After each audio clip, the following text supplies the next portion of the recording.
Les cadres de l'administration en position d'étude demandent au gouvernement l'harmonisation de la durée de la formation dans les écoles et centres de formation professionnelle. Cette requête a été faite au Premier ministre au cours de la rentrée académique des grandes écoles. Suite du dialogue politique, le Rassemblement des démocrates du Faso estime qu'il revient au président du Faso de définir une feuille de route autour de laquelle toutes les parties qui demeurent dans la concertation seront conviées. Et puis Marc Ravalomanane est de retour dans son pays, mais aussitôt arrivé, aussitôt appréhendé, Antananarive parle plutôt d'une mise en sûreté. Madame, Messieurs, voici la une de votre journal. Bienvenue sur la RTB. Tout d'abord, à Taïwan, le président du Faso a reçu de nombreuses personnalités pour des échanges sur des sujets de développement. Parmi elles, Seydine Kung, ancien ambassadeur de la République de Chine-Taïwan au Burkina Faso, qui fut un acteur du rétablissement des accords diplomatiques entre le Burkina et Taïwan. Le diplomate taïwanais garde toujours un bon souvenir du Burkina Faso. Nicolas Zigani l'a interrogé. Seydine Kung, ancien ambassadeur aujourd'hui à la retraite dans son pays, la République de Chine-Taïwan, reste toujours proche du Burkina Faso. Il a été un maillon dans la reprise des relations diplomatiques entre la République de Chine-Taïwan et le Burkina Faso. Il est aujourd'hui reconnaissant envers le président du Faso pour ses multiples efforts en vue du retour de la République de Chine-Taïwan au sein des institutions internationales. J'en suis très honoré, aussi très heureux de le revoir. J'ai quitté le Burkina Faso il y a 12 ans. C'était comme j'ai quitté hier seulement. Les souvenirs sont tellement vifs. Mais je suis toujours de loin ce qui se passe au Burkina Faso, qui est un pays très cher. Peut-être vous le savez, j'ai fait 2 séjours au Burkina Faso. La première fois, il y a plus de 50 ans. À cette époque, c'est la haute volta. La première fois, c'était il y a 2 ans et demi. La dernière fois, 7 ans et demi. Ça fait en tout 10 ans. Vous pouvez penser combien le Burkina Faso est un pays exceptionnel pour nous, un pays cher, très cher à nous. Je suis quand même de loin la coopération qui existe entre nos 2 pays. Et je pense que nous, de ce côté, nous essayons toujours mettre notre expérience à la disposition du Burkina Faso pour le bien-être de la population burkinabé. Le diplomate taïwanais s'est dit ravi de rencontrer le président du Faso en cette année 2014 qui marque la célébration du 20e anniversaire de la reprise des relations diplomatiques entre le Burkina et la République de Chine-Taïwan. Pour lui, cet anniversaire est un événement très significatif dans l'évolution de la coopération entre les 2 pays. Les cadres de l'administration en études reprennent le chemin des classes. Le début des activités pédagogiques dans les grandes écoles et centres de formation professionnelle a été marqué par une rentrée harmonisée à laquelle a pris part le chef du gouvernement. Les acteurs ont saisi cette occasion pour lui soumettre quelques doléances, entre autres l'harmonisation de la durée de formation dans toutes les écoles et centres de formation. Drissa Seré et Aboubakar Sagnon. Ce 13 octobre marque le début effectif des cours à l'École nationale d'administration et de magistrature, ENAM, à l'École nationale des régies financières, ENAREF, à l'Institut des sciences et techniques de l'information et de la communication, ISTIC, ainsi que dans toutes les écoles et centres de formation professionnelle de l'État. Initiée par le ministère de la fonction publique, du travail et de la sécurité sociale, cette 2e rentrée académique harmonisée répond aux mêmes soucis, une meilleure gestion des listes d'attente des concours directs et professionnels de la fonction publique et une maîtrise du calendrier académique. À partir d'aujourd'hui, 13 octobre, on peut envisager dans 2 semaines de faire appel à la liste d'attente. J'invite par conséquent tous les candidats admis à bien vouloir se présenter dans les écoles où ils ont été admis. Bien entendu, à partir de là, chaque école et centre de formation professionnelle s'organise sur la base de son propre calendrier pour mener le reste de l'année. En principe, la cérémonie d'aujourd'hui doit donner plus de facilité et de coordination. Par la voix du docteur Amadou Nebilma Yaro et du président de la coordination des écoles publiques professionnelles, les acteurs ont fait part de certaines préoccupations, à savoir l'harmonisation de la durée de la formation dans les cycles A et le statut des enseignants. Ce sont là aussi des questions essentielles aux yeux du gouvernement. C'est pourquoi, lors de la 15e Assemblée générale des sociétés d'État, notamment des établissements publics de l'État, tenue du 3 au 4 juillet 2014, le ministre de la fonction publique, du Travail et de la Sécurité sociale a été instruit de mener une réflexion d'ensemble sur l'harmonisation des diplômes requis pour les recrutements en cohérence avec les normes communautaires, de mener de concert avec les ministères concernés une réflexion d'ensemble pour une harmonisation des durées de formation dans les écoles et centres de formation professionnelle, explorer les solutions aux problèmes de manque d'enseignants permanents.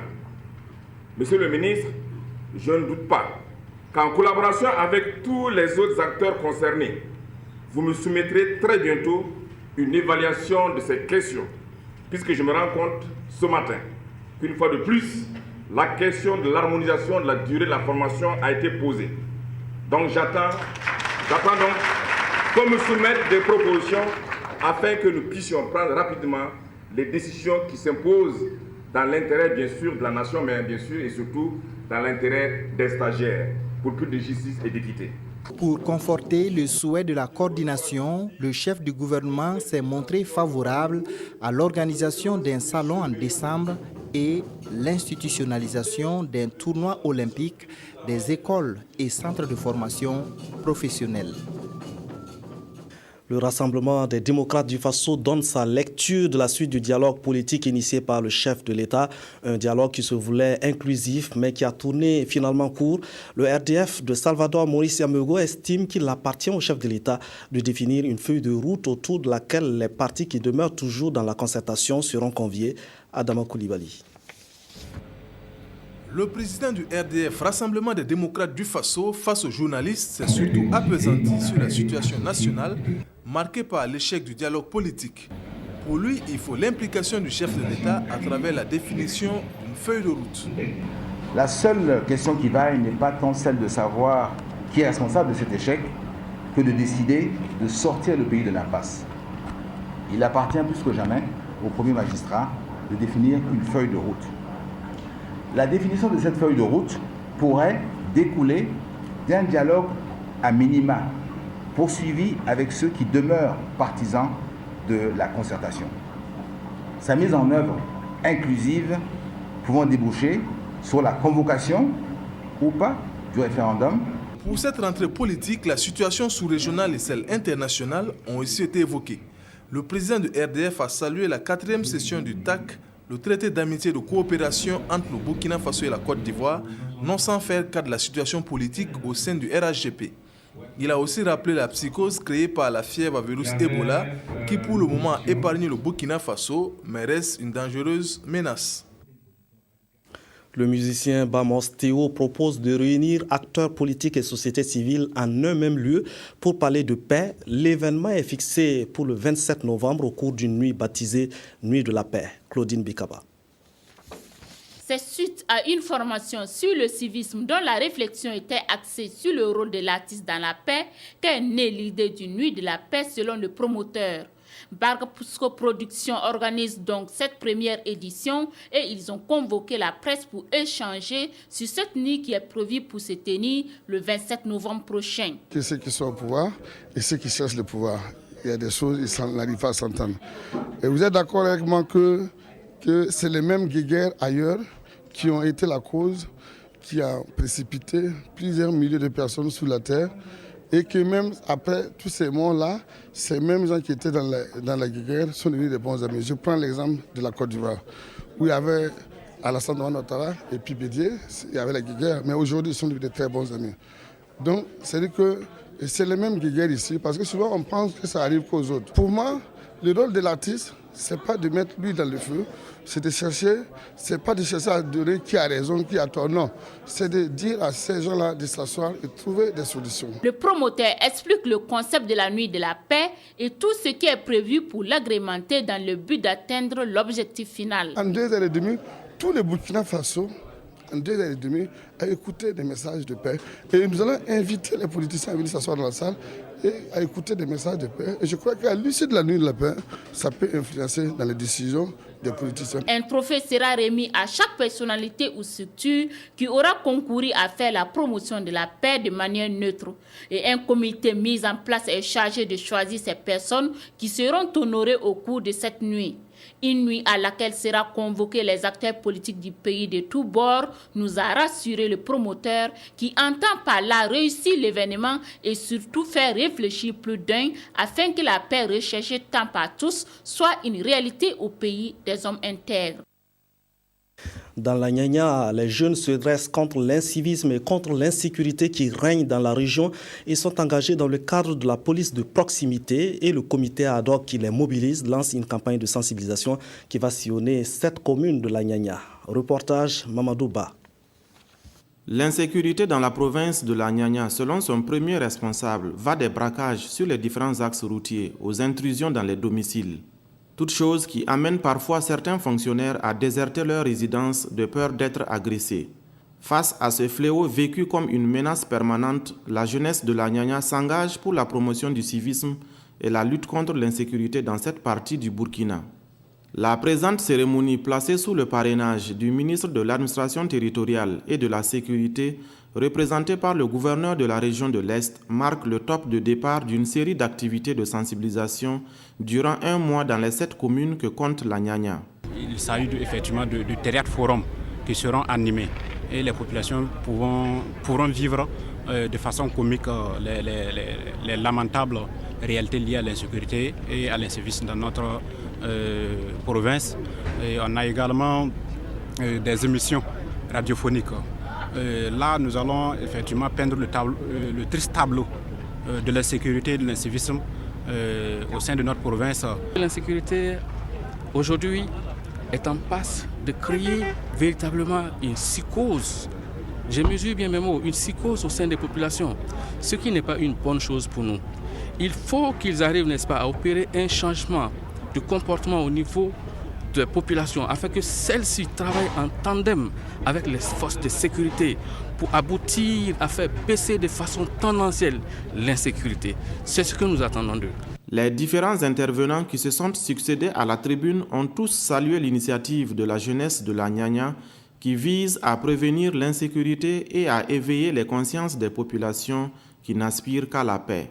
Nous sommes très heureux de savoir qu'effectivement, nous pouvons effectivement relayer l'information en matière de sensibilisation auprès de tout un chacun, afin qu'autour de soi, le message puisse passer et que la contribution de chacun soit habituelle et de façon permanente. Nous pensons qu'avec le gouvernement, appui les plus proximités, on pense que ça va aller. Avec les sensibilisations, ça va beaucoup diminuer. Sinon, ce n'est pas facile. L'insécurité, comme chacun sait, c'est devenu une plaie. Non seulement dans la Nyanya, mais aussi dans la région de l'Est et aussi dans le pays. Donc les actions telles que celles que nous venons de mener aujourd'hui sont des actions qu'il faut répéter inlassablement pour venir à bout de l'insécurité. Joignant l'acte à la parole, les autorités régionales, les fils et filles de la Nyanya ont mis la main à la poche à travers une collecte de fonds pour soutenir financièrement les activités du comité ad hoc. Tous souhaitent que l'exemple de la jeunesse de la Nyanya fasse tache d'huile afin que les jeunes des autres provinces de la région de l'Est embouchent la même trompette pour le bonheur des populations. Le rôle de la jeunesse dans la construction d'un pays était également posé à Ouagadougou comme sujet de débat et d'interpellation. L'Union des associations des commerçants du Burkina a voulu par là rappeler aux jeunes des 12 arrondissements de la ville leurs droits et leurs devoirs de citoyens dans la construction d'une démocratie véritable. Reportage Esther Kaboré et Karim Namono. Le civisme comme tremplin, la paix au Burkina Faso comme finalité, voici les centres d'intérêt de cette formation réunissant des membres de l'Union des associations de commerçants du Burkina Faso, UACB. Au cours de cette rencontre, l'accent sera aussi mis sur le rôle des jeunes dans la construction de la nation.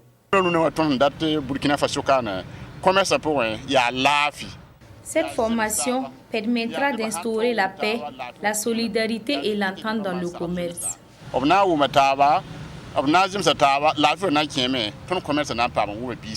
Aux côtés des jeunes commerçants, des représentants de leur ministère de tutelle.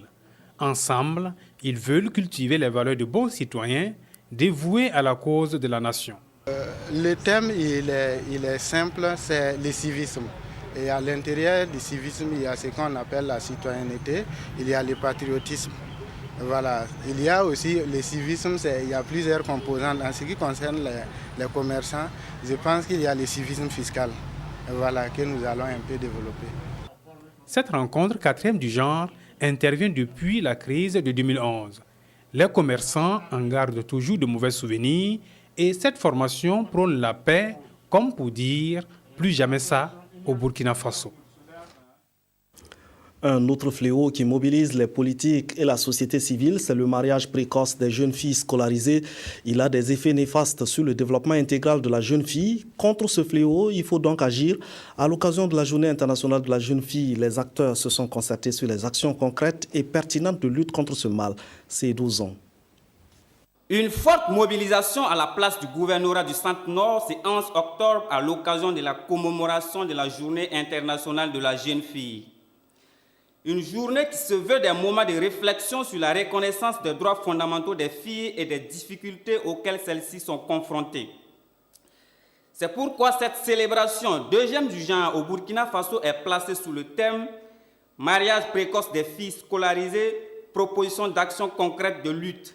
Le thème de la présente journée nous interpelle tous et toutes à œuvrer davantage pour l'éradication de ce phénomène qui entrave le processus de scolarisation de nos filles. Des filles qui n'ont pas eu le temps de jouir de leur enfance se retrouvent contraintes d'assurer des tâches physiques et psychologiques au-dessus de leurs forces. Cette situation n'est honorable ni pour elles-mêmes, ni pour nous parents. Je vous invite donc à fédérer les efforts pour accompagner les initiatives de lutte contre toutes les formes de violence faites aux filles et d'accroître leurs chances de rester dans les systèmes éducatifs jusqu'à la fin du cycle d'enseignement et d'y réussir. Christian Tchao a aussi renouvelé l'engagement de la première dame, Chantal Compaoré, à soutenir toutes les initiatives et à jouer sa partition pour un mieux-être des filles au Burkina. C'est pourquoi des dispositions doivent être prises afin d'accélérer la construction des maisons communautaires pour les filles scolarisées en difficulté. Je voudrais également vous rassurer de ma disponibilité à contribuer à la mise en œuvre d'un fonds d'appui aux filles scolarisées et victimes de violences, notamment de grossesse et de viols. Selon le ministère en charge de l'action sociale, plus de 269 000 filles âgées de 12 à 14 ans sont aujourd'hui mariées précocement. Un chiffre énorme pour le ministre Koumba Boli et il est temps de changer la donne. Je pense que si le système éducatif s'organise, si les parents s'organisent et nous avons surtout l'appui aussi des leaders d'opinion, nous sommes sûrs et certains que nous allons pouvoir effectivement faire changer ces mentalités et faire changer la donne. Cette célébration de la Journée internationale de la jeune fille a été mise à profit pour sensibiliser les populations sur les dangers liés au mariage précoce des filles à travers témoignages et prestations théâtrales. Elle a été aussi une occasion pour les autorités de témoigner leur reconnaissance aux personnes qui œuvrent pour le bien-être des filles au Burkina Faso. Il faut également mettre la jeune fille à l'abri de l'excision. Elles sont nombreuses à porter les séquelles des mutilations génitales. Des actions de prévention sont menées. En outre, le Conseil national de lutte contre la pratique de l'excision développe également la réparation des séquelles. Actuellement, une vingtaine d'agents de santé des hauts-bassins se forment à Bobo-Dioulasso en technique de réparation des séquelles de l'excision. Moumouni Baro. Au pays des hommes intègres, la pratique des mutilations génitales féminines est toujours d'actualité malgré les différentes luttes menées.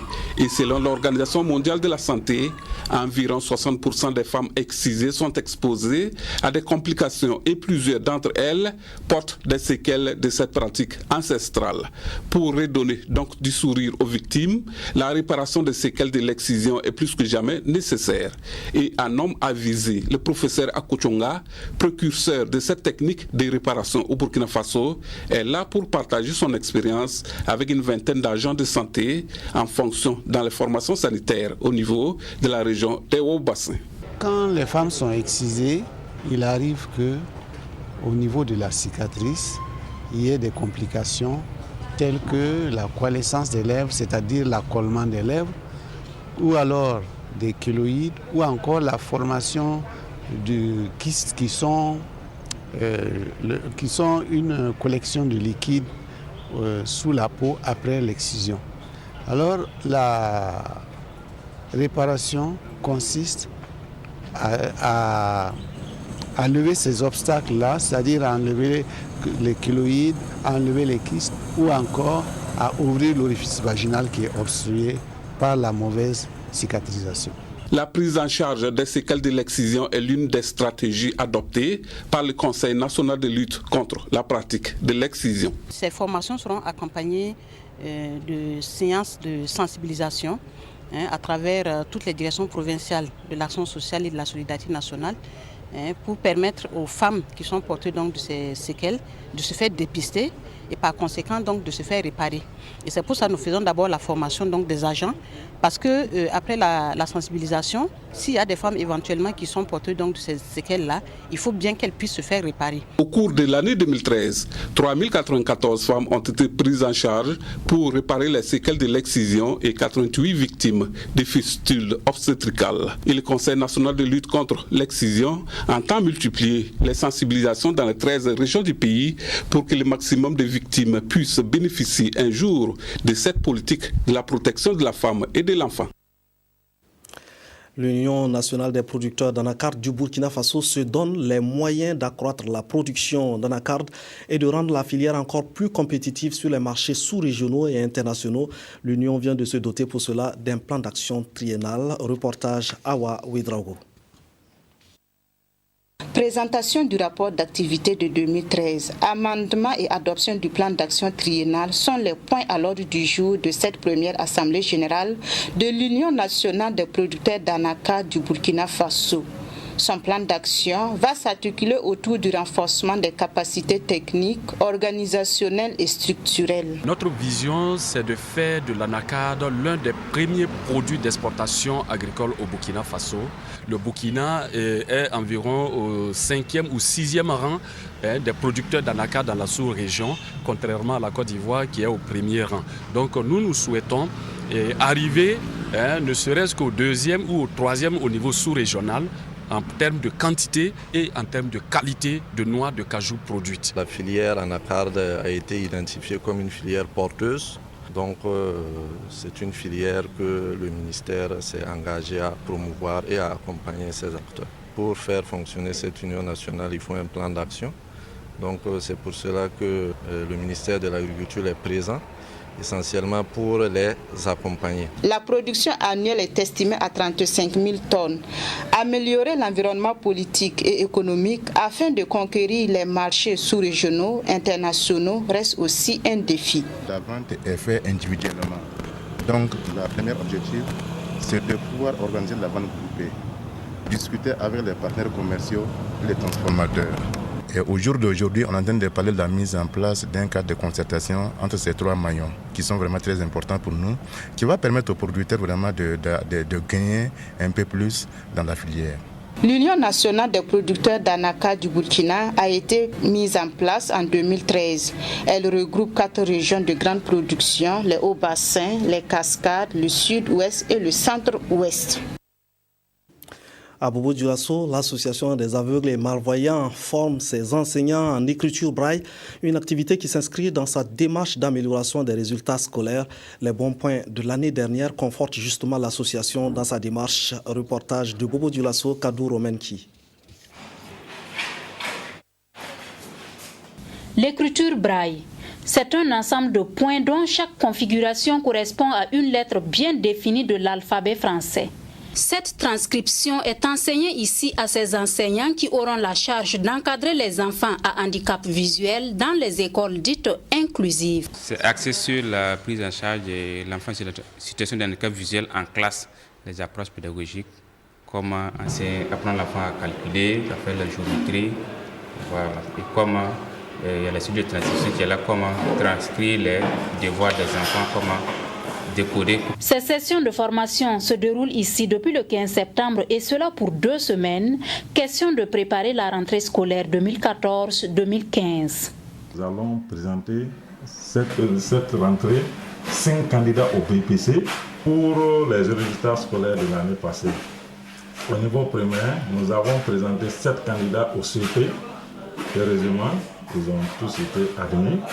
Première promotion de l'école des jeunes aveugles après le PPC en présentant un candidat du nom de Oulé Amoneta qui a réussi à son PPC plus l'entrée en seconde.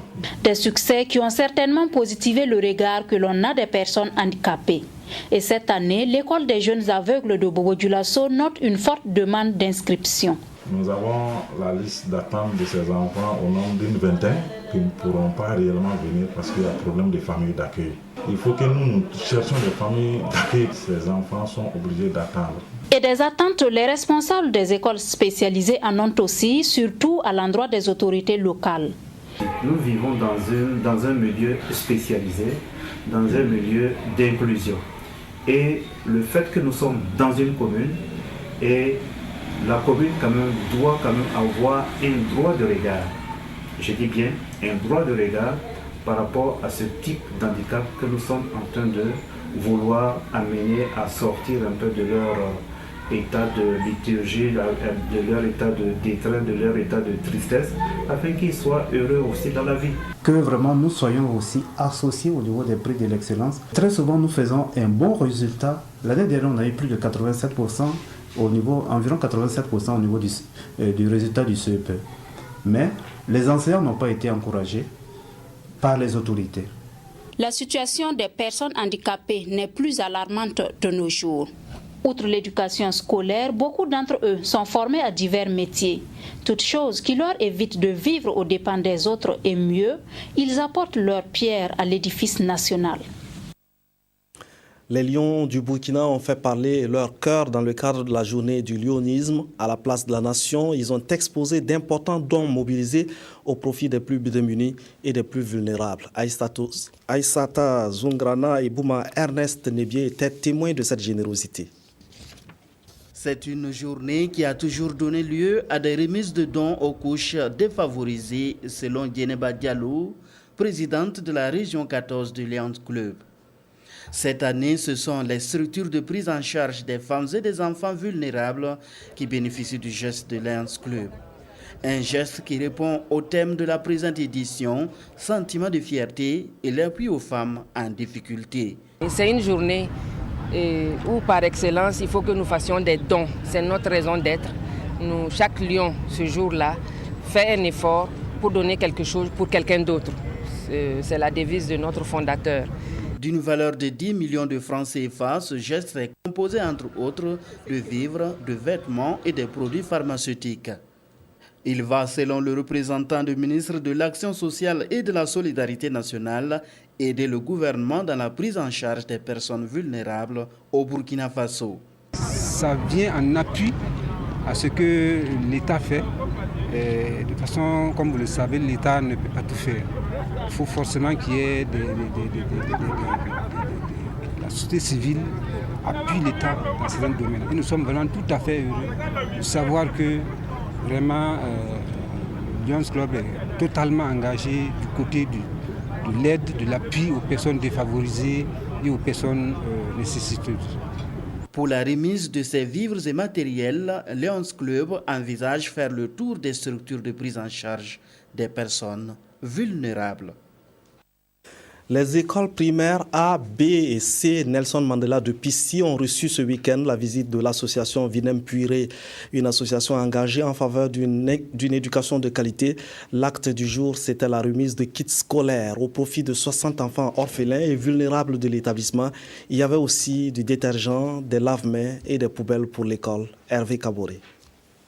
Comme cette fillette, c'est environ 60 enfants orphelins et vulnérables des écoles primaires Nelson Mandela de Pissi à l'arrondissement 6 de Ouagadougou qui ont bénéficié de ce don de l'AVP, l'association Vinem Puiré à travers cette activité.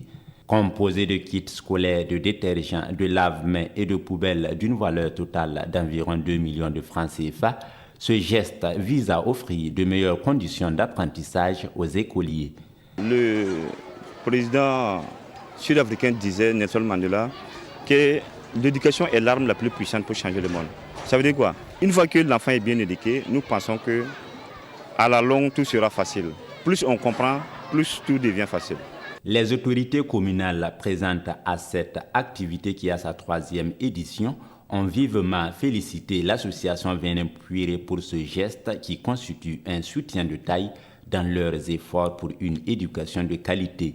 C'est ce que nous devons faire, que l'association a fait à notre place. Pourquoi je dis, nous les félicitons vivement et nous leur avons dit que nous sommes à leur disposition pour les accompagner parce que ça soulage vraiment donc, le monde de l'éducation. Tout heureux, les enfants ont pour leur part interpellé les parents quant à leur responsabilité pour une meilleure éducation à travers un récital qui du reste s'adresse au petit écran. La télévision, cependant, tu as pris la place de mes parents. Tu es une mauvaise conseillère, un étranger qui détruit. Tu me détournes des bonheurs. Je te mets à la porte, car je vais être un bon citoyen pour servir mon pays. L'Union nationale des dozo tradis praticiens de la santé du Burkina donne de leur sang pour sauver des vies en danger. L'opération s'est menée à Koumbia dans le cadre des 72 heures du dozo. Les maîtres de la brousse se sont également intéressés à la question de la police de proximité. Amadou Lougui. C'est fini pour les 72 heures d'activité de l'Union nationale des dozo et tradis praticiens de la santé du Burkina Faso. Les échanges sur la police de proximité ont été l'activité majeure de cette 15e édition de la rencontre des dozo à Koumbia dans le Tui. Et quand on parle de la lutte contre l'insécurité, nous ne pouvons que collaborer avec le ministère. Nous ne pouvons pas lutter contre le grand banditisme, mais nous collaborons. Et cette collaboration contribue en sorte que la population quand même reste en confiance. Aujourd'hui, nous avons beaucoup de preuves à l'appui pour cette lutte contre la police et pour la police de proximité contre les grands bandits. Nous avons des éléments, nous avons des équipements, nous avons des moyens pour faire le travail, mais nous demandons à ce que le gouvernement nous accompagne. Je demande aux dojo, tels qu'ils ont dit dans leur discours, qu'ils maintiennent le principe de ce qu'ils ont dans leur discours, à savoir soutenir la population, soutenir le développement, soutenir la paix, et faire de manière à ce que chaque fois qu'on les fait appel, ils puissent agir de façon professionnelle. Nuit culturelle, don de sang ont également été au menu de ce rendez-vous des dozo. Nous sommes présents ce matin avec une prévision de 80 poches et actuellement nous sommes à la 60, ce qui n'est pas mal. Et ces poches vont un temps soit peu aider donc des malades qui sont présentement au niveau de nos structures de santé dans la région de Haut-Bassin. Les différents intervenants ont salué cette initiative qui ne fait que renforcer le combat quotidien des dozo dans la protection de l'environnement. Voilà, c'est la fin de cette édition. Merci de nous avoir suivis.